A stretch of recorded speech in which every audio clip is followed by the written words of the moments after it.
Gracias, socios. Les recordamos a todos los participantes que nos acompañan en este espacio, por favor, mantengamos apagados tanto micrófonos como cámaras con el fin de tener un mayor ancho de banda y puedan disfrutar con una mejor calidad de todo el contenido que tenemos para todos ustedes en este Congreso Internacional. Continuamos con nuestra segunda conferencia del día de hoy que tiene como título Ciberseguridad.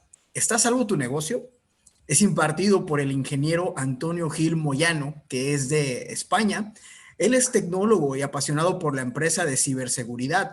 Comenzó su carrera como emprendedor y empresario en el sector de las TI, creando Softcom.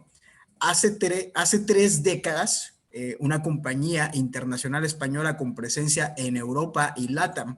Actualmente trabaja en el área de ciberseguridad como auditor de seguridad de la información en proyectos tan relevantes como auditoría forense del sistema de voto automatizado utilizado en las elecciones primarias en República Dominicana.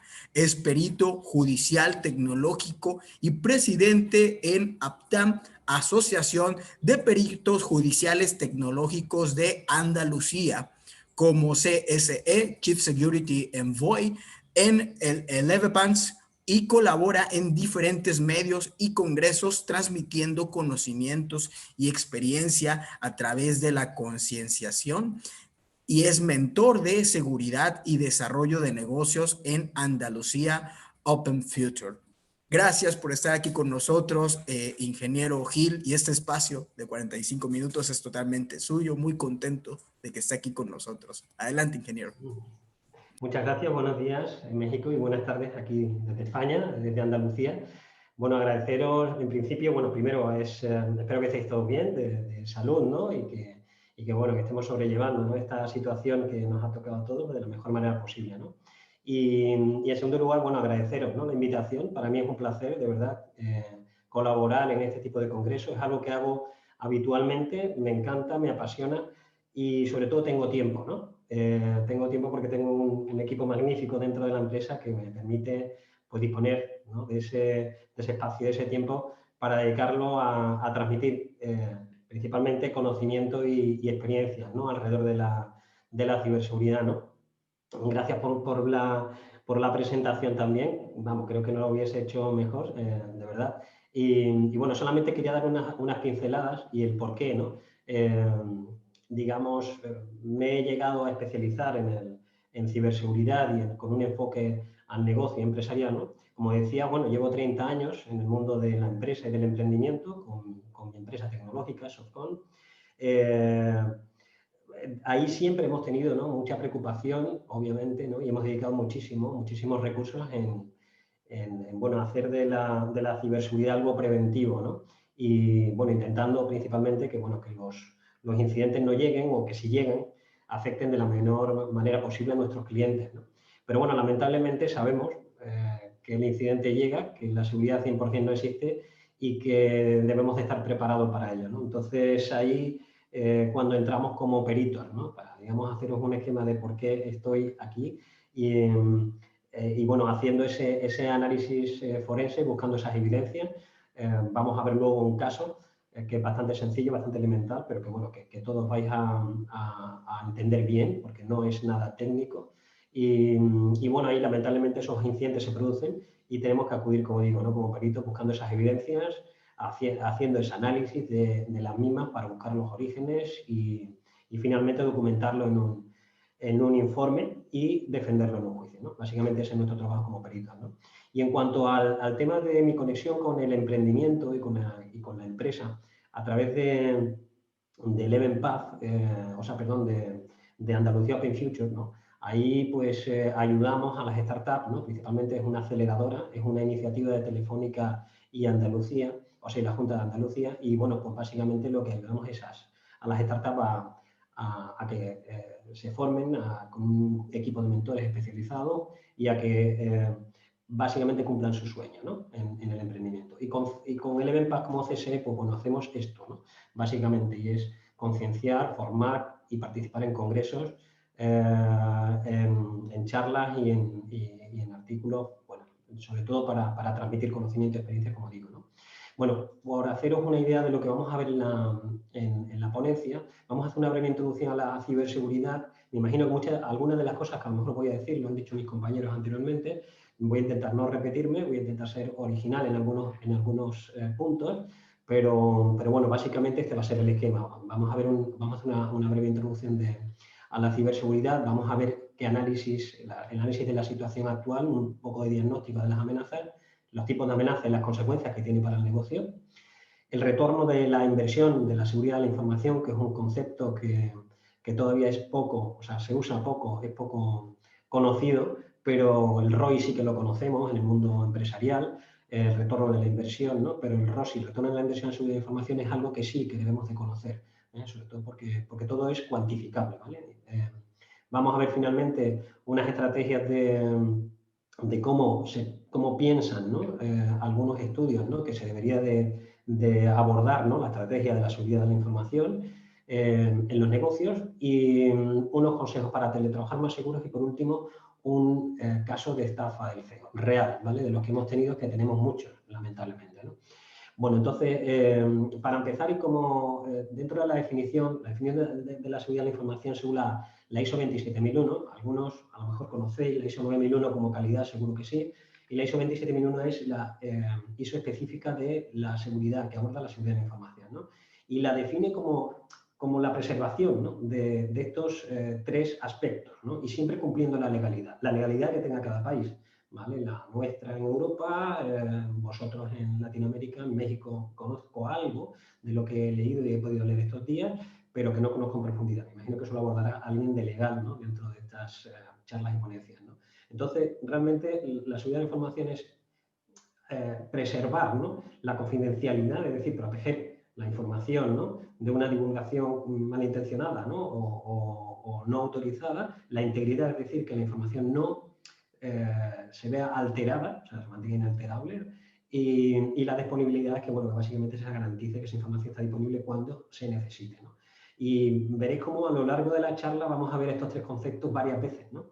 Porque efectivamente los incidentes, los ciberataques, básicamente atacan a estos tres pilares, ¿vale? Entonces, bueno, descuidamos la seguridad de la información. Pues bueno, aquí hay algunas cifras y algunos porcentajes, ¿vale? Estos porcentajes, bueno, algunos son de estudios, otros son de nuestros propios, ¿no? Bajo nuestra experiencia. Y bueno, básicamente se detectan alrededor de 1,5 millones de delitos informáticos relacionados con el robo o extracción de información, ¿no? El 50% de las personas que abandonan o son expulsados de las empresas se suelen llevar información privilegiada o información confidencial. Esto es algo que lamentablemente ocurre, que sigue ocurriendo, que podemos hablar de muchos casos relacionados con empleados o ex empleados que se llevan información con diversos objetivos, no vamos a hablar de cuáles, pero no lo podemos imaginar, pero que en definitiva al final eso tiene un perjuicio importante en la empresa, ¿no? El 20% de los ciberataques se producen en empresas de menos de 150 empleados, en pymes, ¿no? Y el 60% tiene que cerrar en los próximos 6 meses después de un ataque. Fijaros también en este punto, porque aquí todavía estamos mejorando, pero todavía falta algún tiempo para concienciar a los responsables del sistema de las empresas, o sea, estos ingenieros o personas o técnicos que tenemos dentro de las empresas manteniendo nuestro sistema, no siempre tienen la formación adecuada en ciberseguridad como para configurar esos sistemas de la forma más adecuada, y también, por otro lado, hay veces que no tienen conocimiento de cómo deben de gestionar esa seguridad, ¿no? Y eso sí que es un aspecto muy importante. Fijaros el porcentaje, que el 49% de los responsables de sistemas no ven como una prioridad la ciberseguridad, cuando el 84% de las empresas han sufrido un ciberataque. O sea, hay un desequilibrio entre las necesidades y lo que realmente está ocurriendo, ¿no? El 95% de los ataques en la nube ya son responsables de los usuarios, ¿no? Estamos subiendo demasiada información, ¿no? Y los ciberataques a proveedores de servicios de estos, ¿vale? Que están gestionados y que nos están gestionando infraestructuras y sistemas, cada vez están siendo más ciberatacados. Cuidado con la información que albergamos, que alojamos en esos servidores, cuidado con la infraestructura que alojamos en esos servicios, en esos servidores, porque esos servidores también están siendo ciberatacados y nos pueden dejar básicamente sin disponibilidad de esos sistemas, ¿no? El 30% de los usuarios abren mensajes de phishing y el 12% llega a hacer clic sin pensar, ¿no? Y veréis cómo el caso, que luego vamos a comentar, pues finalmente es una consecuencia básicamente de esto. Por lo tanto, debemos de evaluar los riesgos, las amenazas y las vulnerabilidades, ¿no? Sobre predicciones, fijaros las cifras que se están barajando, ¿no? O sea, se dice, estos son estudios, ¿vale?, de empresas fiables que, por supuesto, irán variando y que van variando, pero que no distan mucho de la realidad, ¿vale? O sea, el coste previsto de los ciberdelitos en el mundo se está hablando aproximadamente de unos 6 billones de dólares en 2021. O sea, fijaros, 6 billones. O sea, no vamos o sea, hay que ver realmente qué negocio, que había negocios y negocios no muy limpios, ¿no? Y que todos conocemos, como por ejemplo la droga, parecía que era el que más movía. Bueno, ya no. O sea, la ciberdelincuencia y los ciberdelitos y todo lo que tiene que ver con ciber mueve a día de hoy muchísimo más que cualquier otro negocio en el mundo, ¿vale? Pero fijaros la desviación y también esa diferencia, ¿no? Esas diferencias de cantidades y porcentajes es lo que viene a decirnos que debemos de seguir trabajando. Debemos de seguir trabajando, debemos de seguir invirtiendo mucho en ciberseguridad, porque el presupuesto global de 2018 a 2021 a nivel global, ¿vale? Se estima que fue de un billón de dólares, con lo cual fijaros la desviación entre 1 billón de inversión frente a 6 billones, que es lo que obtienen, digamos, los ciberdelincuentes por esos ciberdelitos, ¿no? O sea que evidentemente todavía nos queda mucho por hacer, ¿no? Microsoft, imaginaros, o sea, fijaros que bueno, continúa invirtiendo miles de millones en I+D en ciberseguridad, ¿no? Se prevé que también en 2021 habrá 110.000 millones de contraseñas humanas y 200.000 millones de contraseñas máquinas que requerirán protección, ¿no? Y que, bueno, el gobierno de Estados Unidos, por ejemplo, sin más, invirtió en 2017 19.000 millones, ¿no? O sea, son cantidades desorbitadas, ¿no? Que se salen un poquito fuera de cualquiera de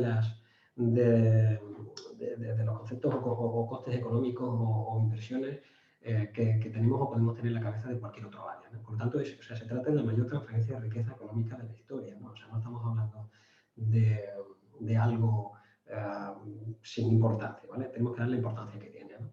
¿Qué tipos de amenazas existen?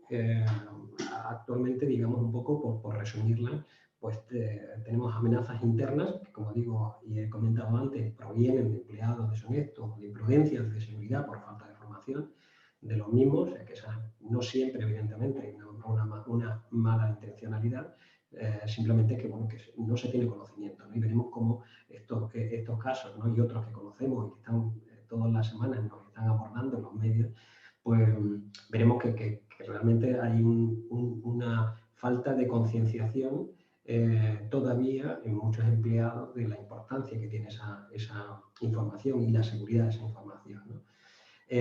Las externas, bueno, las conocemos todas: malware, ciberdelitos, ciberataques, todo lo que tiene que ver con los ciberdelitos. En los malware, evidentemente, están los troyanos. Veremos algún caso de troyano bancario de malware, que realmente es el inicio, ¿no?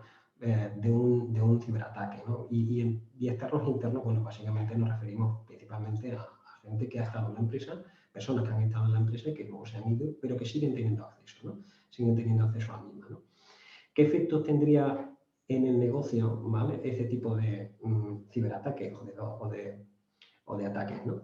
Ahí, alineados con esos 3 conceptos que os comentaba antes, ¿no?, de la confidencialidad, la disponibilidad y la integridad, fijaros lo que puede suponer para una empresa la destrucción o robo de la información, ¿no? ¿Cuántos ataques estamos y conocemos que tanto en vuestro país, en Latinoamérica, en el mundo en general, porque están saliendo, todos los grandes están saliendo en medios de comunicación, de grandes compañías que están siendo víctimas de un ransomware, de que le han cifrado los servidores, le han cifrado toda la información,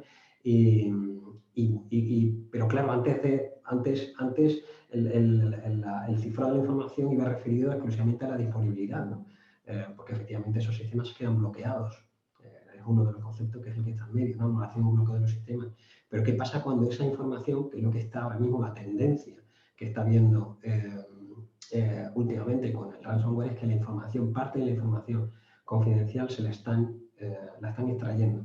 La están extrayendo con un objetivo, y es venderla, ¿vale?, en la deep web y en el mercado negro, ¿no? Eso tiene un valor, para luego poder hacer un ciberataque o simplemente para extorsionar, ¿no? Y para pedir algo a cambio. Por tanto, esa confidencialidad, imaginaros lo que es esa información en manos de ciberdelincuentes que a su vez lo van a vender, que a lo mejor termina en la competencia. O sea, imaginaros el daño que puede llegar a hacer al negocio, ¿no? Para su continuidad. O sea, hablamos ya de continuidad de negocio. O sea, puede tener un impacto bastante grave, ¿no?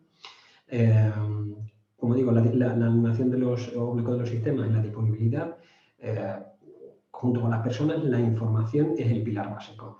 O sea, es algo que tenemos que tomar realmente conciencia a todos los niveles. O sea, sabemos la persona es lo primero, pero la gran pregunta es, bueno, si hacemos un plan de recursos humanos, invertimos en un plan de marketing, en un plan comercial para nuestro negocio, porque pensamos que, bueno, que realmente es algo necesario, ¿no? Porque nos va a ayudar a hacer crecer el negocio, nos va a ayudar a mejorar, ¿no? Los procesos y, bueno, por supuesto, las empresas tienen totalmente incorporado en su ADN de que eso es algo que deben hacer, ¿no? La gran pregunta aquí que hay que hacerse, ¿no? Y que se tendrían que hacer también muchas empresas es ¿por qué no invierten en un plan de seguridad de la información? Es decir, ¿por qué no invierten en ese activo que, como decimos, después de las personas, la información es el principal activo que tiene cualquier empresa, ¿no?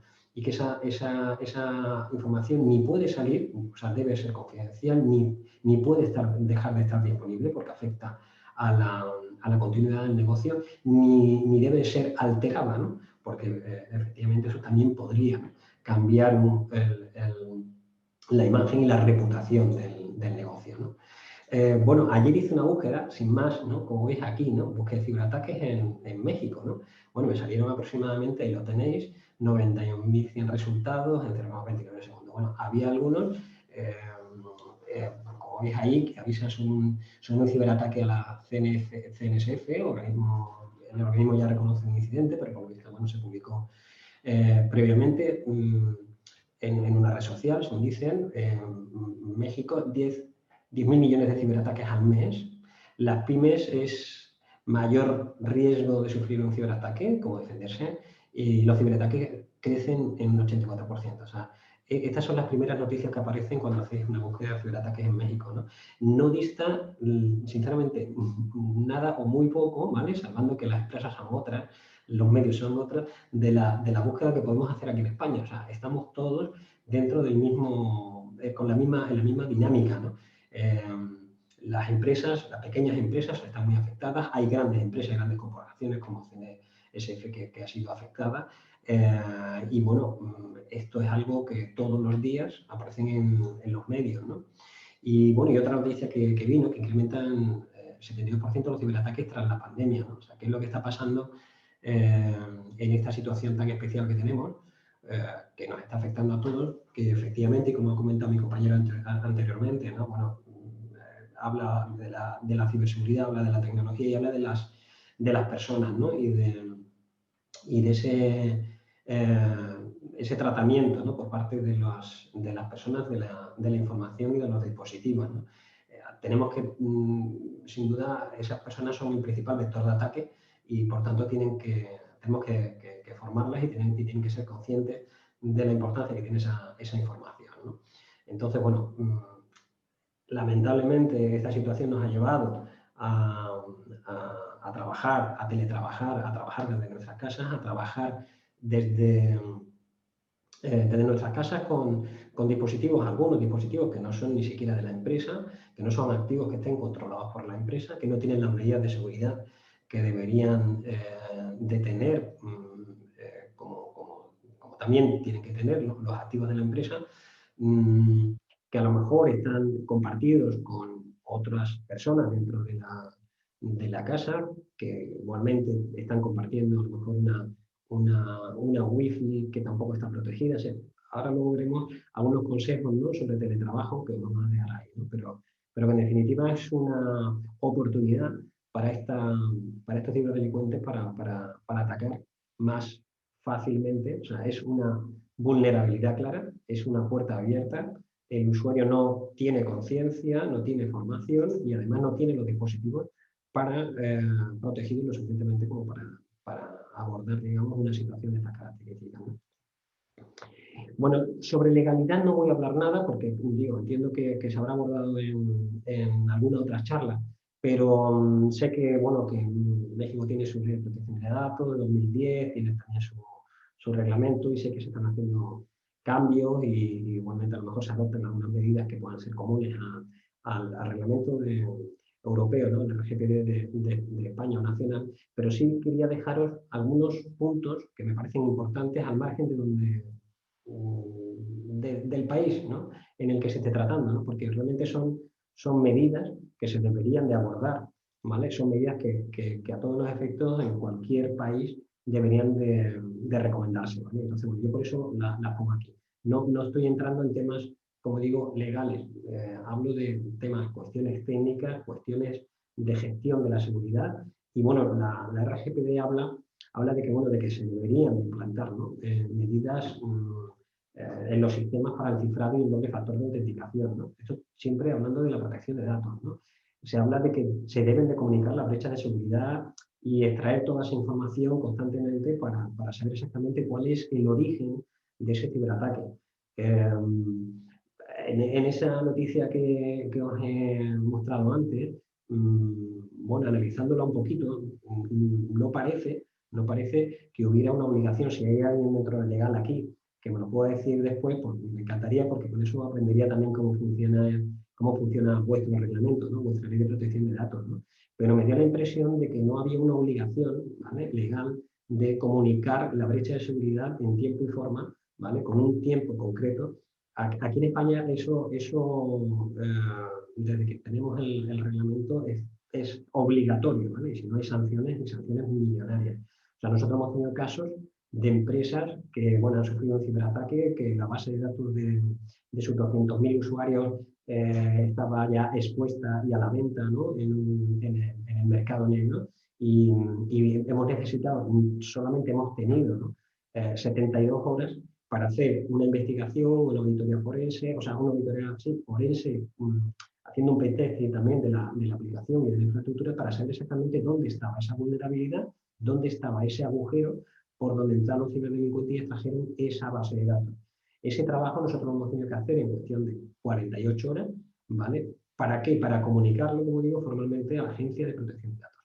O sea, eso es algo que se debe de tener en cuenta, que es algo muy, muy importante. Comunicarlo en tiempo, comunicarlo, por supuesto, también, ¿no?, a las personas que puedan ser afectadas. O sea, somos usuarios, 200.000 usuarios deben de saber que sus datos los tiene una persona en otro país que los tiene a la venta. O sea, eso debe de saberlo, ¿vale? Porque debe de decidir si quiere seguir teniendo esos datos en esa empresa o no, ¿no? Y otra de las cosas que recomienda también el reglamento es que, bueno, que se debería, ¿no?, de acreditar el cumplimiento de un sistema de gestión de la seguridad de la información. O sea, fijaros, esto que hemos hablado al principio, ¿no?, de la 27001 y del sistema de gestión de la seguridad de la información, es algo ya que no es que te obliguen, pero es recomendable. Y en algunas empresas es obligatorio, ¿no? Entonces, bueno, simplemente quería dar esas pinceladas, ¿no?, para un poco también poner en situación de cómo estamos aquí, cómo estáis allí, si hay alguien que me pueda decir exactamente en qué situación nos encontráis con respecto a estos requisitos, pues la verdad que sería mucha utilidad, ¿no? Con respecto al rol, ¿no?, ese concepto que os comentaba antes, ¿no?, nosotros hemos tenido que hacer también, en muchos casos hemos tenido que hacer análisis forenses de una situación, o sea, después de un incidente, hemos tenido que tasar de alguna forma el coste que ha podido tener para la empresa un incidente de estas características, ¿no? O sea, y fijaros, ahí hay algunos de los conceptos de los que estamos hablando. O sea, todo esto se puede cuantificar, es decir, qué departamentos son los que han sido más afectados, ¿no?, o son más estratégicos para la continuidad del negocio, ¿no? Los costes materiales que se han podido verse afectados, imaginaros no sé, una planta de fabricación, si los sistemas que fabrican o que controlan la fabricación no están disponibles, imaginaros lo que puede ser el coste que podría tener el material. Los costes humanos, fundamental, coste y hora, es decir, cuántas personas dejan de trabajar por un incidente de estas características, qué coste, qué valor tiene eso es cuantificable. Por supuesto, los costes legales, lo hemos hablado antes, las pérdidas a nivel de facturación, porque bueno, pues si se para mi planta de fabricación, yo no puedo fabricar, luego no puedo vender, luego eso tiene un perjuicio. Y por supuesto la reputación, fundamental, importante. Por tanto, bueno, decimos, y es así, la seguridad no es un gasto, es una inversión. Es una inversión en continuidad de negocio y por tanto es una inversión rentable. La que nadie puede decir que esto es un gasto, que no estoy o no tengo claro que esto pueda tener o repercutir favorablemente, ¿no? Para mí en mi negocio. Sin lugar a dudas, esto tiene un retorno y se puede evaluar, como digo, ¿no? Y nosotros lo hemos tenido que hacer, vamos, a que hay empresas que lo hacen, ¿no?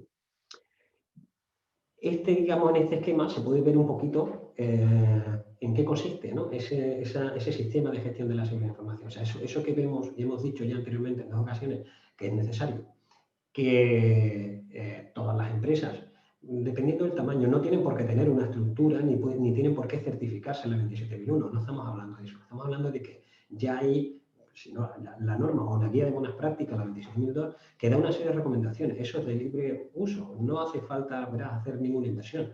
Cualquier persona dentro de la empresa, a lo mejor del equipo técnico, ¿no? Que tengan inquietudes en formarse en gestión de seguridad de la información. Bueno, pues léanse la norma, léanse los diferentes dominios y áreas que tratan. Fijaros que empieza por la concienciación, es decir, la concienciación y la formación es el primer punto, ¿no? Del que se habla dentro de la norma. Luego se habla del plan, porque todo esto tiene que estar planificado, bien ordenado, o sea, no puede ser algo que se actúe de forma puntual y de forma desordenada. O sea, estamos hablando de que tiene que ser algo muy bien planificado.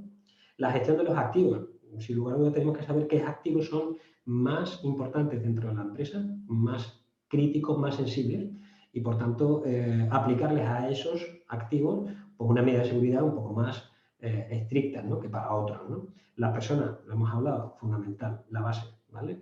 La seguridad física dentro de nuestras oficinas o dentro de nuestras instalaciones, el control de acceso, la gestión de los incidentes, o sea, todos los incidentes que se produzcan deberían de tener un registro y, por supuesto, una aplicación de una serie de medidas y unas soluciones, y si no se hace si no se puede solucionar, oye, pues entonces analicemos el porqué, ¿no? Para que esto no vuelva a ocurrir, ¿no? La continuidad del negocio, que lo hemos dicho, y que efectivamente, y el cumplimiento legal, ¿no?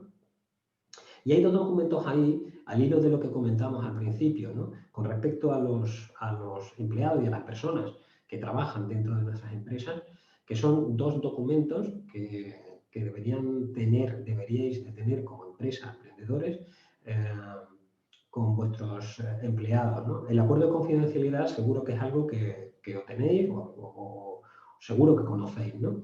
Y bueno, debe estar bien redactado y decir básicamente qué es información confidencial y qué se puede hacer, ¿no? con esa información dentro de la empresa, ¿no? Básicamente, y que, bueno, por supuesto, esa información no puede salir de ninguna de las maneras, ¿no? Y básicamente ese es el objeto, ¿no? Del acuerdo de confidencialidad. Pero hay un documento que es poco conocido, que todavía no, por supuesto, no lo tienen todas las empresas, ni siquiera algunas grandes, que es un uso, en la política o el documento de uso adecuado de los activos, ¿no?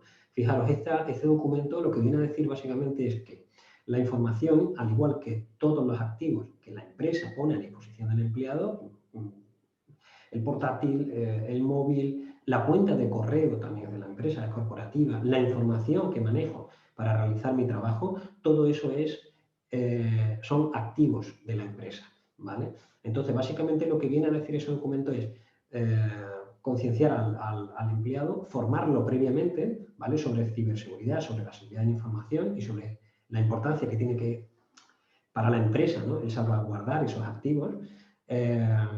Y bueno, decirle luego lo que no puedes hacer, es decir, no puedes extraer esa información, no te puedes llevar los activos a lo mejor a tu casa, no puedes compartir esa información o que esa información salga de la empresa de ninguna manera, por ningún motivo o con ningún dispositivo. Entonces, todo eso, digamos, nos sirve para poner también, primero, para informar al empleado de que qué cosas, qué puede hacer, qué no puedo hacer, ¿vale? Con los activos de la empresa, para evitar luego problemas y sorpresas, porque es cierto que hay veces que el empleado no sabe qué es lo que no puede hacer, y si no se le informa adecuadamente, pues tenemos un problema, ¿no? Entonces, para evitar sorpresas, es recomendable tener estos dos documentos, ¿no?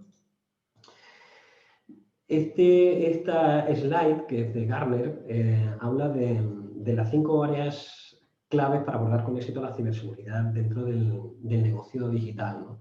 Y bueno, fijaros que son 5 puntos y hay que hacer un análisis bien de los mismos porque tocan puntos que son bastante, cuando menos, sensibles como para dedicarle un tiempo, ¿vale? Habla del liderazgo y gobernanza, o sea, habla de que es mejor la dirección y la gobernanza, ¿vale? Dentro de lo que es la gestión de la seguridad de la información, que el desarrollo de herramientas y habilidades tecnológicas, ¿no? O sea, fijaros, o sea, habla de que es mejor la dirección, la gestión, ¿vale? Que el desarrollo de herramientas, ¿no? Habla de que la evolución de las amenazas, bueno, los responsables de seguridad deben de pasar de tratar de evitar todas las amenazas a reconocer que la protección perfecta no existe. Entonces, oye, prepárate para un ciberataque, porque lo vas a tener. Prepárate si esa información que tienes se extrae, por tanto, cífrala.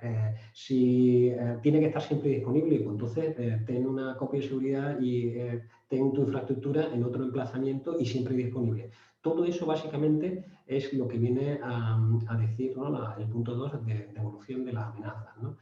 La ciberseguridad, los responsables de seguridad también, o sea, la ciberseguridad en la velocidad de los negocios digitales, básicamente lo que habla aquí es de que los responsables de seguridad deben evaluar y transformar sus programas para convertirse en facilitadores de negocio, ¿vale? O sea, que deben de ser conscientes de que son ellos, ¿vale?, los que deben de facilitar todo este proceso y todo este cambio, ¿no? Y toda esta transformación, ¿no?, que también debemos aplicar a la ciberseguridad, ¿no? La ciberseguridad en el extremo, bueno, y lo hemos dicho antes y también ha hablado mi compañero anteriormente, ¿no?, sobre los usuarios, sobre la protección de los datos en los equipos de usuarios, y también, ¿vale?, debemos de protegerlos en los data centers, o sea, es decir, que la información y la seguridad de la información y esas medidas de seguridad deberían aplicarse por supuesto, siempre se han aplicado en la infraestructura, pero que también debemos aplicarla en los equipos de usuarios, ¿no? Y, por supuesto, y también lo hemos hablado, ¿no?, desde la formación, la concienciación, el cambio de comportamiento y los compromisos, ¿no?, por parte de los empleados, ¿no?, para que, bueno, poder abordar esto de alguna forma, ¿no? Os voy a dar algunos consejos para teletrabajar más seguro, para aquellos que seáis usuarios de teletrabajo, trabajadores, o simplemente también para aquellas empresas, ¿no?, bueno, que estáis también abordando esta nueva forma, ¿no?, de teletrabajar. Bueno, pues que sepamos que sobre los dispositivos, por ejemplo, algunos hemos dicho antes, ¿no?, tenemos que tener cuidado con la Wi-Fi, el cifrado de los dispositivos es fundamental. Cifremos el móvil, cifremos el portátil, siendo de la empresa, y si no es de la empresa también. ¿Por qué? Porque normalmente a lo mejor puedes llevar configurado el correo corporativo en el móvil personal, y si ese móvil cae en manos de alguien o bien es simplemente vulnerable, ¿no?, y ha sido ciberatacado, bueno, pues podemos acceder a los datos también de la empresa, ¿no? No mezclar equipos personales con empresariales, siempre tener instaladas las actualizaciones de sistemas, una solución de seguridad, que también lo comentaba mi compañero. El fabricante, muchos fabricantes, Kaspersky, Bitdefender, hay otros tantos, que cada uno siempre asesorado por un especialista, pues que elija el que más le convenga, ¿vale? Pero sí, siempre de pago y, por supuesto, seguro, ¿no? Una contraseña segura, no, por supuesto, al software ilegal. Respecto a la nube, lo hemos dicho antes, o sea, que hay un porcentaje muy alto de responsabilidad por parte de los usuarios, y el móvil seguro, ¿no? Esto con respecto a los dispositivos y con respecto a la información, pues bueno, la conexión hacia la empresa, pues siempre una conexión segura, ¿no?, con un VPN. Las copias de seguridad a la nube tenemos y debemos de tenerla, identificar el phishing, identificar, ¿no?, en caso de las reuniones, como por ejemplo esta, ¿no?, quiénes son los asistentes de las reuniones online. Hay veces que se nos puede colar alguien si no está suficientemente protegido, o la plataforma tiene alguna vulnerabilidad, y ha habido algún que otro caso, y en gente, o sea, en grupos conocidos, ¿no?, y en reuniones de países y con contenidos estratégicos. Sin embargo, se ha metido gente que que no debía en reuniones, ¿no? Por eso, por no aplicar las medidas de seguridad, ¿no? E identificar las aplicaciones maliciosas, ¿no? Y bueno, ya para finalizar os voy a contar este caso. Es una estafa al CEO y bueno, lo llamo colaborador necesario porque en definitiva no deja de ser un caso muy, muy frecuente, más de lo que nos gustaría. Y bueno, fijaros que hace muy poquito, hace un par de días, aquí en España, y no sé si ha llegado en la noticia, hay una farmacéutica, Zendal, que ha sido víctima de un ciberataque de 9,2 millones de euros. O sea, vamos, el coste es realmente, vamos, es asombroso, ¿no? Que podamos llegar a esos extremos, ¿no? Y el modus operandi de ese ciberataque ha sido muy similar al de este. En este caso de la estafa que os voy a comentar, ¿no? Y básicamente esto pues, no deja de ser una empresa que trabaja con un proveedor asiático y bueno, pues por lo general pues la forma de gestionar los pedidos siempre es la misma, es decir, le envían un correo electrónico al proveedor, el proveedor le envía una factura pro forma en PDF, en esa factura pro forma está resumido el pedido y además aparecen los datos bancarios para hacer la transferencia, ¿no?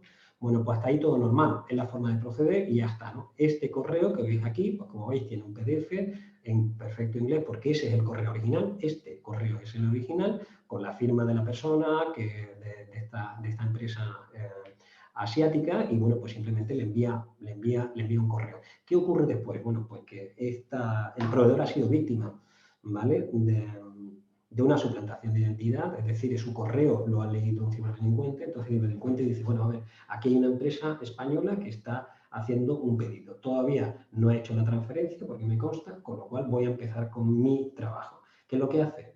Envía un segundo correo para decirle a la empresa, pero ya es el correo falso, ¿vale? Este correo ya no lo envía el proveedor original, le envía ese correo diciéndole, además en perfecto inglés, con la firma original, sin ningún problema, diciéndole que, bueno, que está teniendo un problema con su cuenta bancaria y que, bueno, que lamentablemente no puede gestionar el pedido, que mañana le enviará un segundo correo, ¿vale? Con una nueva factura pro forma, ¿vale? Modificada con la nueva cuenta. Este correo es el correo que recibe al día siguiente con esa factura pro forma con los datos bancarios. Esta es la factura pro forma y si veis, bueno, pues aquí abajo aparecen los datos del banco, ¿vale? Hasta ahí todo normal, ¿vale? ¿Qué pasa con esa factura pro forma, esa segunda factura pro forma que envía este falso proveedor al día siguiente? Pues que tiene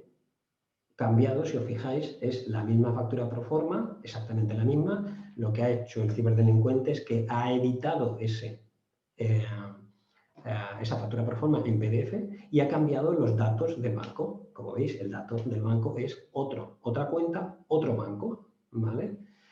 Nuestra investigación, evidentemente, pasa por hacer un análisis por ejemplo, las propiedades, los metadatos de los archivos y vemos ahí, por ejemplo, el PDF, vemos ahí que el nombre de usuario, la fecha de creación y la aplicación con la que se creó, ese es el de la izquierda, es el PDF original y, sin embargo, fijaros el PDF modificado. Se dice que está hecho o que ha sido tratado con una herramienta, ¿vale? Que podemos encontrar en Internet, ha sido modificado, ¿vale? En otra fecha y bueno, ese es el segundo PDF. Resultado, nosotros hemos tenido que analizar todo eso. Tuvimos también que ir contra el banco porque el banco no había seguido unas buenas prácticas, bueno, no había informado adecuadamente al cliente. En fin, el banco en muchos casos, de este tipo de casos, es corresponsable, pero hace falta un trabajo como el nuestro, ¿no? De peritos, de analizar cuál es el origen, de cómo ha sido ese ataque y, en definitiva, cómo hemos conseguido explicar, ¿vale? En un lenguaje que sea entendible para un juez y para los abogados, cómo ha sido el proceso, cómo se ha ejecutado todo eso y también, por supuesto, analizar lo que el banco no hizo correctamente, ¿vale? Algunos consejos para evitar la estafa, este tipo de estafa del CEO y estafas bancarias. Bueno, por supuesto, nunca abrir correos sospechosos y contrastar la información que nos soliciten siempre con nuestro jefe. Es algo que no hizo esta empresa que os digo de hace un par de días. Pensó que su jefe era el que le estaba enviando los correos diciéndole que hiciera la transferencia. no lo quiso molestar, no le consultó y cuando se quedó sin saldo en la cuenta es cuando le hizo la consulta. Entonces el jefe es cuando dijo, ¿cómo? Pues yo no fui quien te lo dijo, ¿no? La concienciación de información lo hemos comentado en varias ocasiones y para eso nosotros, por ejemplo, siempre, y desde SOFCOM, cuando hacemos auditorías, tanto de infraestructuras como de software y de sistemas, siempre recomendamos hacer simulaciones periódicas, ¿no?, de esta falseo, ¿no?, y simulaciones de phishing, básicamente, ¿no?, y que, bueno, que de alguna forma podamos saber y averiguar que el empleado está lo suficientemente concienciado. Y os podéis llevar muchas sorpresas, porque no siempre, y tenemos un porcentaje muy alto de personas que pican, básicamente, ¿vale? La doble firma de verificación, siempre con una llamada telefónica a la dirección, se nunca ejecuta eso, y lo que os decía es que los bancos son corresponsables si ejecutan transferencias sin control del ordenante y sin verificar el destino, ¿no?, que en muchas ocasiones no lo hacen, ¿no? Entonces, bueno, con esto básicamente he terminado, quedo a vuestra disposición para cualquier pregunta, consulta, la que necesitéis. Ahí arriba está mi LinkedIn y mi Twitter.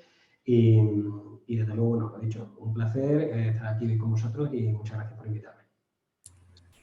Muchas gracias, ingeniero Gil. La verdad es que todos estos temas desde el día de ayer, incluyendo nos generan mucha conciencia en todos nuestros espacios, y es que la verdad en todos nuestros contenidos que vamos compartiendo está generando mucho impacto. Tanto así que hay preguntas interesantes en nuestra fanpage aquí en Facebook de Universidad UCENS, el cual quiero mandarle un saludo a Fernando Flores Rendón, que nos escribió en nuestra transmisión, y le quiero leer su pregunta, ingeniero.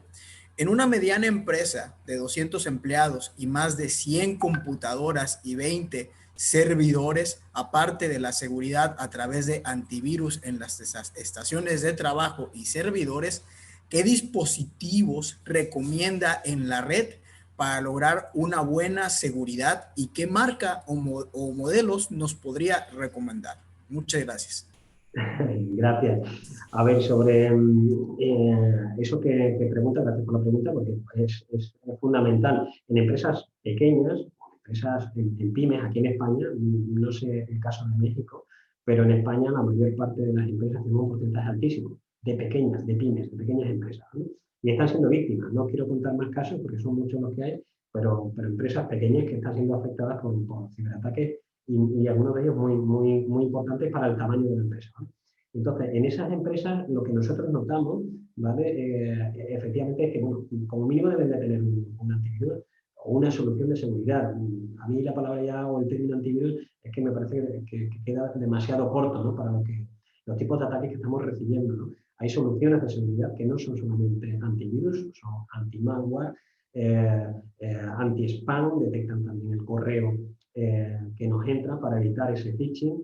Y entonces ese tipo de soluciones son las que deberíamos implantar. Da igual el tamaño de la empresa, da igual que tengan 5 empleados, o sea, que tengan 200. O sea, creo que debe de ser consciente de que tiene que invertir ahí, en esa solución de seguridad. Y un firewall para evitar esos ataques desde fuera y de esos ataques de infraestructuras también es fundamental. Hay muchas marcas. Nosotros particularmente, por ejemplo, trabajamos con una marca que tiene una relación precio-prestación y que está creciendo muchísimo, se llama Washguard, ¿no? Podemos trabajar con Sentinel, podemos trabajar con Checkpoint, son grandes fabricantes muy conocidos, pero que a lo mejor no están al alcance, ¿no?, de estas pequeñas empresas. Entonces hay otros fabricantes que sí tienen dispositivos que son asequibles y que por supuesto deberían de implantar. Y lo que es fundamental en cualquiera de los casos, o sea, al margen del dispositivo que instale, la solución de seguridad que afecte al tema tanto del correo como del malware, hay algo fundamental y es que tenemos que ser conscientes de que el incidente va a llegar. O sea, nos va a llegar. La pregunta es cuándo. Y en ese cuándo, lo que tenemos que ser conscientes es de que tenemos que estar preparados, ¿vale? Entonces, hay algo básico, que además de todo eso de la protección, ¿vale?, y de la seguridad y de la seguridad preventiva, hay algo fundamental y es tener una buena copia de seguridad. Y esa copia de seguridad está fuera del emplazamiento, no dentro de tu infraestructura. Lo que no puedo tener es en los servidores en mi casa la copia de seguridad en un disco duro externo conectado al servidor, porque si entran en mi servidor a través del phishing, ¿no?, del director financiero, bueno, pues me están cifrando el servidor, me están cifrando el disco externo con la copia de seguridad y me quedo sin datos. ¿Y ahora qué hago? ¿Pago por el rescate o dejo que mi negocio se hunda, o que le afecte demasiado. Entonces, tanto la información como incluso la infraestructura, si puedo invertir en ello, siempre yo la tendría fuera, en otro emplazamiento, ¿vale? Para evitar ese tipo de problemas. Muchas gracias, ingeniero Gil. Esperamos haber contestado la pregunta de Fernando, y que le mandamos un saludo nuevamente. Y le quiero leer otra pregunta que también nos hacen aquí en nuestra fanpage en Facebook de Mauricio. La pregunta dice así, ingeniero, ¿cuáles son los pasos que debería seguir un pyme para poder protegerse? Pues mira, algunas de las recomendaciones las he puesto ahí, no sé si luego lo vais a compartir o vais a dejar esto grabado para que lo puedan ver otras empresas y otros emprendedores, pero básicamente para que las pymes estén protegidas, y lo hemos dicho antes, debemos de tener conciencia de que hay que invertir un mínimo, ¿vale? No digo que haya que hacer grandes inversiones, pero sí un mínimo. Entonces, ese software legal, que a veces no lo es, esas actualizaciones de sistemas que a veces no se hacen, porque a lo mejor el software no es legal, ese antivirus que hemos dicho antes, esas copias de seguridad, esa protección de los dispositivos, ¿no? Ese cifrado de los dispositivos, de los móviles o de los ordenadores o de los portátiles cuando estamos moviéndonos. Todo eso son medidas que debemos de abordar con total naturalidad. Es que forman parte de nuestro negocio, igual que hacemos inversiones en otras áreas, en estas también tenemos que hacerlas, ¿no? Entonces, esas recomendaciones, copia de seguridad, solución de seguridad, actualizaciones, software legal, cifrado de dispositivos, todo eso son algunas recomendaciones que deben de abordar. Muchísimas gracias, ingeniero Gil. Vamos a dar la oportunidad de leer una última pregunta que igual nos hacen aquí en nuestra fanpage de Universidad UCENS. La pregunta dice de la siguiente manera: ¿cuáles considera que son las amenazas más grandes que se ven en la ciberseguridad de las empresas? Sin lugar a dudas, el phishing. El phishing, y además, lo hemos dicho antes, ¿no? Y también lo decía el compañero, o sea, porque el principal, y se suele decir, ¿no? Y es una frase ya muy hecha, ¿no? Que el principal eslabón de la cadena, ¿no? Son las personas, ¿no? En cuanto a lo que es la seguridad de la información, y es así, es decir, son las personas las que a veces, por falta de formación, por falta de concienciación, toman una decisión, abrir un correo, y a partir de ahí todo empieza, ¿no? Lamentablemente empieza la pesadilla, ¿no?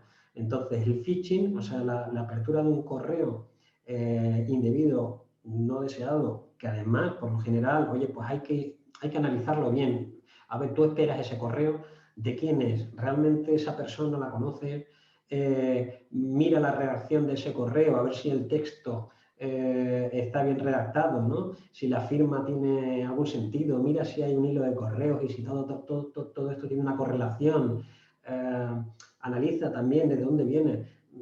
Son detalles que realmente hay que analizar antes de abrir un correo, porque si abres ese correo, como digo, en este caso que he comentado, no ha hecho falta utilizar ninguna técnica. Como sabéis, es algo bastante sencillo: modificar un PDF y cambiar el número de cuenta.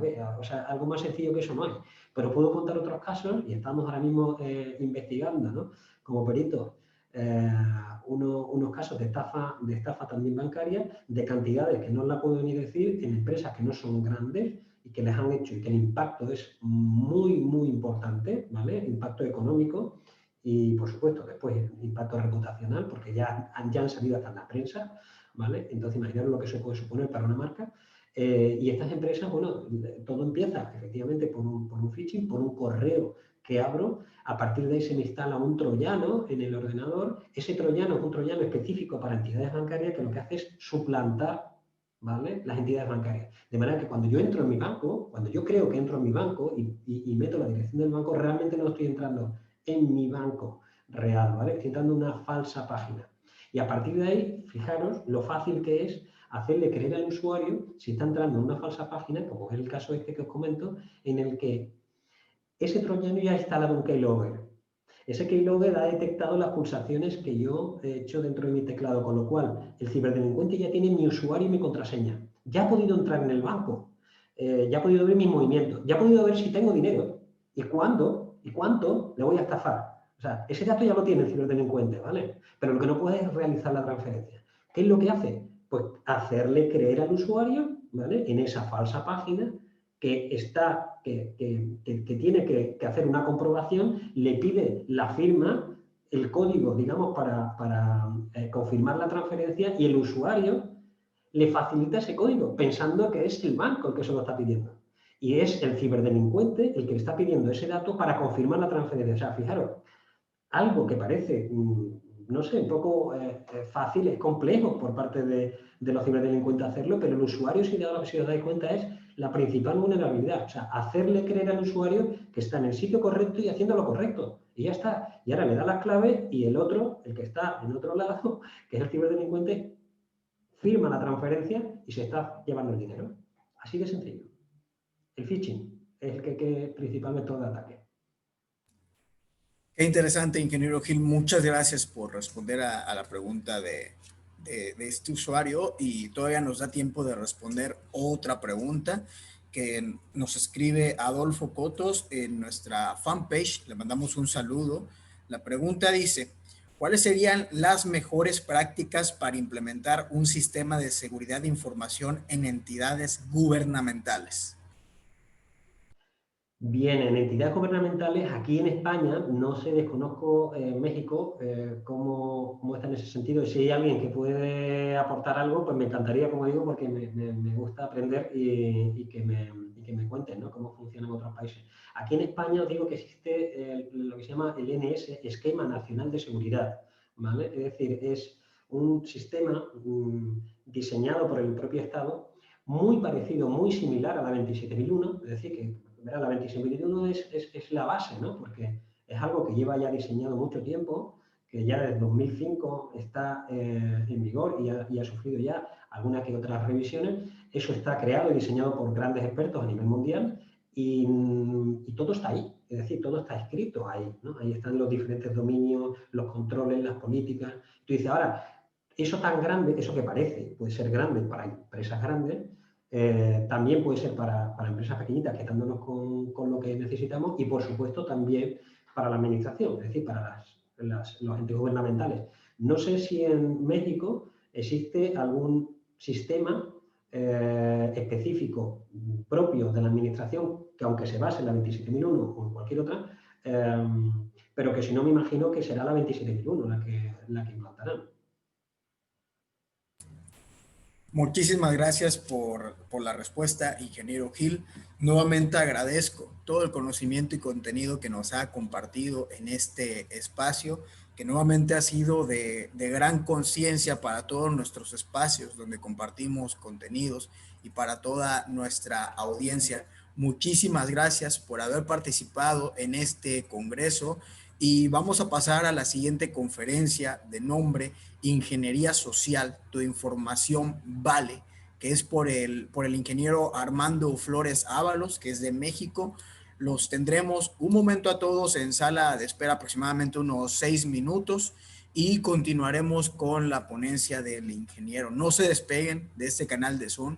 Mientras tanto, aprovechen para nuevamente descansar, tomar un refrigerio y continuamos y nos vemos en unos momentos. Gracias, ingeniero Gil, por estar con nosotros Muchas y gracias. muy contento por esta ponencia. Un placer y gracias, Donald. Claro, estoy bien. Muchas gracias a vosotros por estar conmigo. Era un placer.